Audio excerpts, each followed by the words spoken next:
a chance to say thank you, ladies and gentlemen, because I must admit I've done this talk a number of times and it's nice to see some ladies in the audience, so my wife will be very pleased when I tell her. As David says, I had the extreme luck to be the tilt system development engineer on the APT-E, which is a gas turbine powered train, and to establish my bona fides, you'll all know this photograph, of course, which is one of the more famous pictures of APT-E. Well, that there is me in the cab, and this guy here is Hugh Williams, who was the officer in charge of the train, and he wrote the definitive book on this. And just to prove that it is me in there, they're the guys taking that photograph, taken out through the cab. Obviously, this is taken at Old Dalby. Those of you who are familiar with the layout, it's the Old Dalby test train.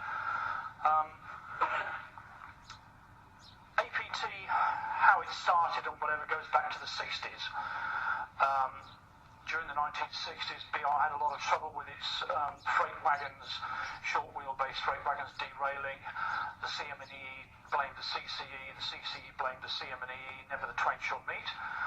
Eventually the BR board decided to pour money at it and hired an independent consultant in from the aviation industry, Dr. Alan Wickens, and said, please look at this and tell us what's wrong with it. Alan was an expert dynamics engineer, and with the aid of very early analog and digital computers in those days, and roller rigs at the Railway Technical Centre in Derby, investigated the problem and built various test vehicles, of which this is one of them, known as HSFV1.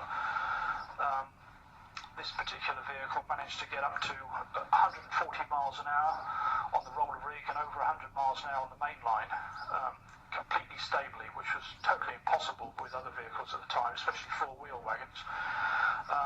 As a side issue, this particular wagon amazingly still exists, and even as we speak, Paul and I down there are trying to wrest it out of Serco's hands and save it for preservation, so long as we can find somewhere to put it. At the moment we can't, so it's getting a bit desperate.